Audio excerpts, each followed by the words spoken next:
E aí pessoal, tudo bem com vocês? Vamos lá recapitular alguns pontos principais aí da unidade 2 para depois a gente dar sequência ao conteúdo, tá bom? Vamos lá? Bem, unidade 2, demografia é o título dessa unidade.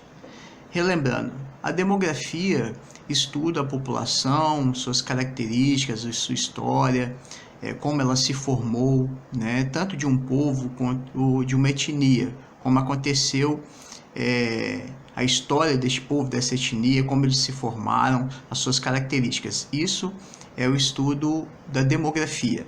Tá? Bem, é claro que para a gente entender um povo, uma etnia, a gente tem que levar em consideração dois aspectos bem importantes, até porque muitos povos e muitas etnias se formaram através desse processo de migrações que aconteceram e continuam acontecendo pelo mundo, e também da própria miscigenação, essa mistura aí de etnias, de raças, né? E quando a gente fala de migrações, miscigenação, mistura de povos, de etnias, é claro que em muitos desses contatos, dessas migrações, aconteceram conflitos, porque envolve ali posse de território, né, perda de identidade cultural. Então, a gente tem que levar todos esses aspectos em consideração quando vamos estudar um povo, uma etnia, né? E a gente entende também que todo esse processo gerou uma riqueza cultural muito grande, bem interessante. E especificamente nessa unidade 2, nós vamos estudar os povos ali da Europa, da Ásia e da Oceania, ok? Na página 24 da unidade, tem ali alguns aspectos demográficos da Europa, que são bem interessantes. A primeira coisa que a gente tem que entender é que a Europa abrange mais de 10 milhões de quilômetros quadrados e com uma população aproximada de 750 milhões de habitantes. Então, se a gente for ver a densidade demográfica, né, da Europa, nós teríamos aí 75 habitantes por quilômetro quadrado. Tá?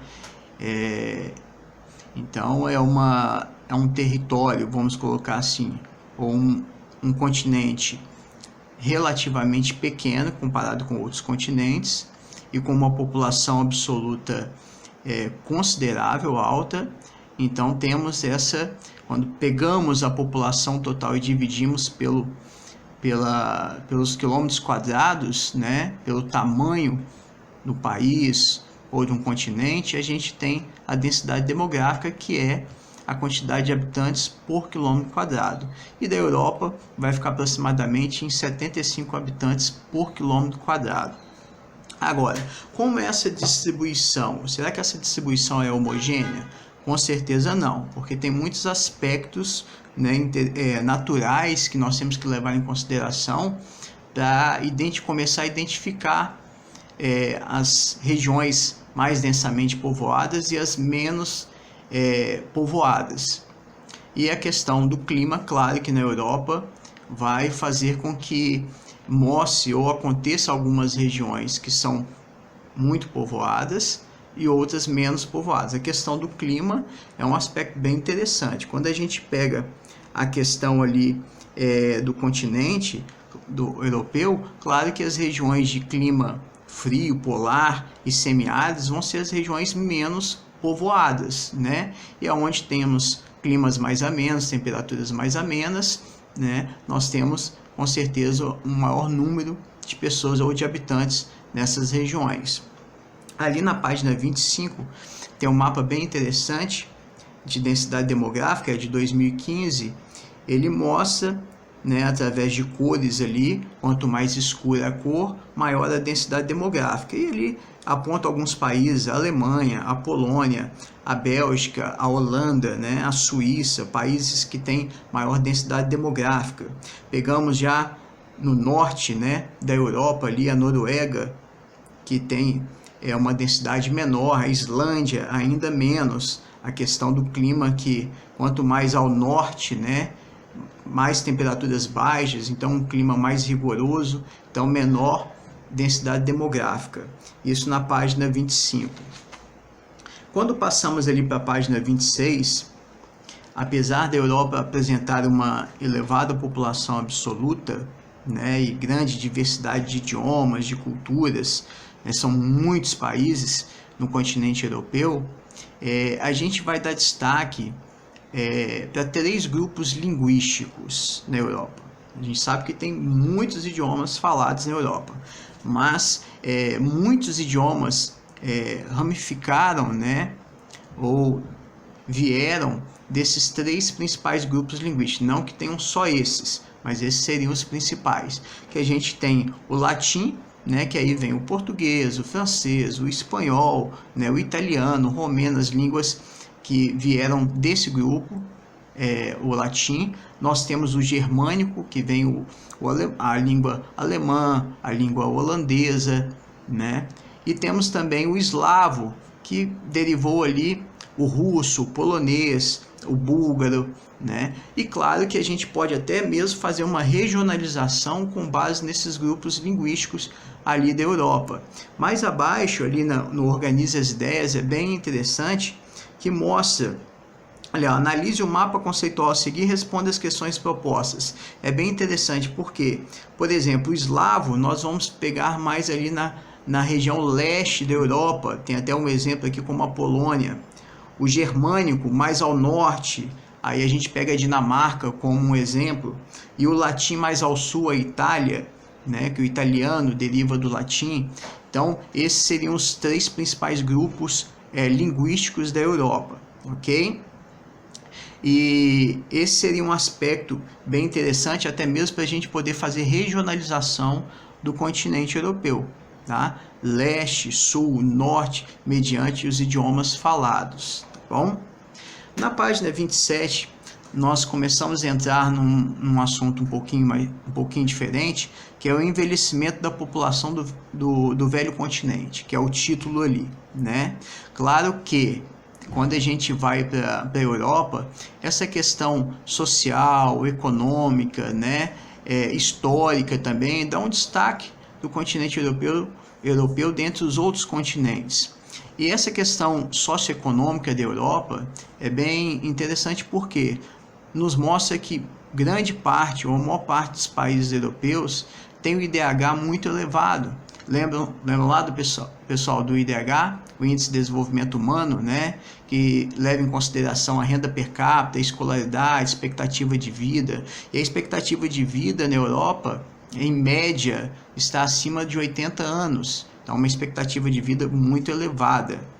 E claro, com uma expectativa muito elevada, como a gente vê aqui, acima de 80 anos, também tem um mapinha conceitual interessante ali na página 27, mostra que essa questão socioeconômica da Europa é boa, né? Oferece boas condições para os seus habitantes, para a sua população. E claro que, no geral ali, essa melhoria dos indicadores sociais fez com que gradativamente a expectativa de vida fosse aumentando, né? E claro, expectativa de vida aumentando, de certa forma, foi acontecendo também uma diminuição da taxa de natalidade e diminuição do crescimento populacional. Isso tem gerado alguns problemas para os governos europeus, né? Até mesmo muitos países estão revendo a questão da previdência social, porque a população economicamente ativa, a PEA, né, PEA, ela vem diminuindo, porque taxa de natalidade diminui, crescimento populacional diminui, a população está envelhecendo mais, então a economia, a população economicamente ativa que faz realmente girar essa economia, ela está diminuindo, o governo passa a arrecadar menos impostos e vai ter aí problemas futuros para pagamento de aposentadorias. Então isso é um problema sério na Europa já, por isso que muitos governos estão revendo essa questão da previdência social.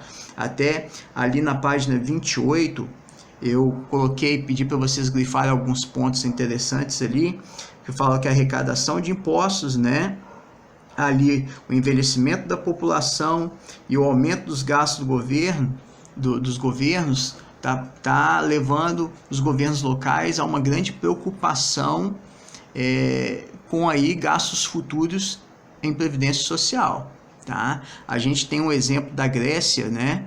A Grécia ali em 2010 tiveram várias